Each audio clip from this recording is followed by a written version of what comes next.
Over the years, it's been noted that a lot of design in public spaces, for example, park benches, water fountains, uh, architecture, like, buildings and accessories on the buildings, like the facade of the building, gargoyles and uh, carved columns and all this stuff, marble statues and a lot of intricate brass and bronze and iron statues and for example iron metal work that is done in intricate patterns, for example. A lot of this stuff, highly ornate, artistic things, we've seen that they're next to non-existent in the so-called modern spaces currently. And there's also a dream of color. Everything is leaning towards white, beige, gray, black. If you do see color, you might see a black and blue. Like most cars on the road are white or black, blue, red, and it's more white and black than you'll see blue and red. Or there's a like gray or silver. Now, for the color, I'm not gonna, of the vehicles, I'm not gonna go into, but in terms of the architecture, I have a theory. I theorize that I'm talking about the North American continent, and for example, I theorize that a lot of the old architecture that you see, a lot of these stuff came at the turn of the century, late 1800s to the 1900s. In other words, prior to the Great War or First World War. Now, my thing is, I theorize that a lot of the immigrants that came into the United States at that time came with these skills from Europe. And in Europe, these skills were honed over centuries. So you would have people who would have a certain skill, an artisan who would have a skill, who would have been a part of a guild, and who would have most likely gone through a long apprenticeship period to perfect his craft. As we know, a lot of these guilds were based on like families and regions, areas where these crafts were, the secrets were protected. They weren't written down in any books. They were trained by craftsmen, were trained by example and word of mouth. And a lot of them were illiterate. They could do math and measurements enough to perfect their craft, but that was just about it.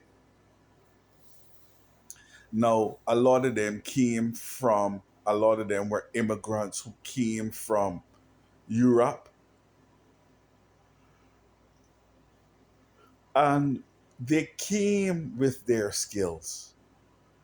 Now, we know that when industrialization came on, it put a dent in agriculture, for example, and it was pushed to get people in factories. But all of these factories were had machinery that would create a lot of products that the factories were turning out.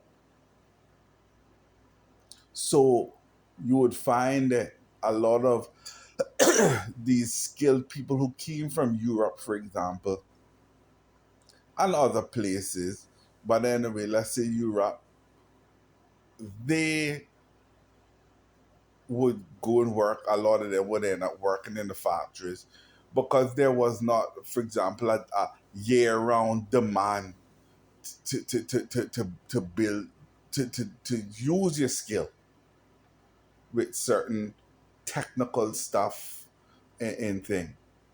So, but my main thing that I want to get to is that I theorize that now we got to remember in Europe and both there was higher literacy. There was no push for education, and these artisans were all of the lower class peasant class. There was no push for them to have to be educated. Like I say, majority of them were illiterate. So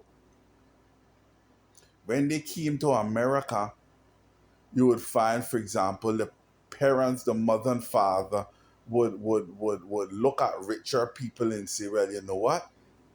Education is the key. I don't want my son working in a factory like I am, for example, but I also don't want my son being an artisan like me because my son, there isn't that much work for him to do, and he would remain poor anyhow. Also, you would find that with the rise of the classroom in education and the demand for children to go to work, especially in these cities, the children couldn't be home or with the father or on the job to learn the skills. The children would have to be in school. So therefore they wouldn't they would the time that they would take to get this apprenticeship and learn these stuff, they couldn't do it. So the father's not utilizing the skill, or he dies with the skill. His children come along, especially his sons, they take up other professions, so the skill is lost. And as the years go by, there's a push for function over. I think it would be like like they'll say form before function. I think that's a term, form before function, but it's function before form. So it's like, well, if I create a factory or a building, it just needs to be the bare bones to get what I need to do in a building. There's no need for it to be exquisite, because I'm, money is money, and whatever I'm making and whatever purpose this business is serving, I'm making my money, and who cares why does the ability to be pretty, and how, who cares, you know, and but basically all of these statues, beautiful statues, and all of these things that I alluded to initially, it would be a downturn in that. Also, factories can, like for example, you might have a ornate gutter that looks like a dragon head or something coming down the end of a building made out of, say, cast iron. An artisan would have to make that and make the mold and do all kind of stuff.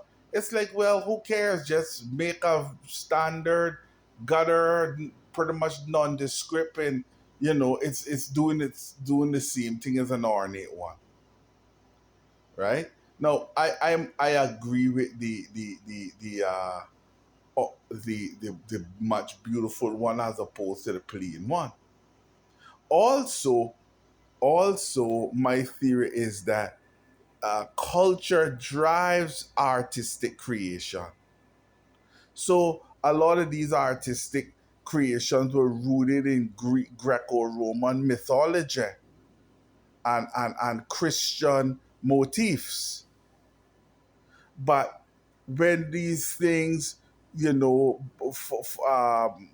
out of the public discourse, and maybe they're only up in academia, but they're not in public discourse,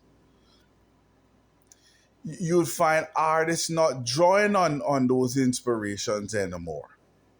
They're drawing on other inspirations, whatever they may be, but they're not drawing on the classical inspirations, like the fountains where you would see these nymphs, or these gods, or anything like that. You see, so yeah, so that's my theory, um, for for the some of the decline. Of course, there are other reasons too, but that's my theory for some of the decline of a beautiful aesthetic, as opposed to the boring bullshit that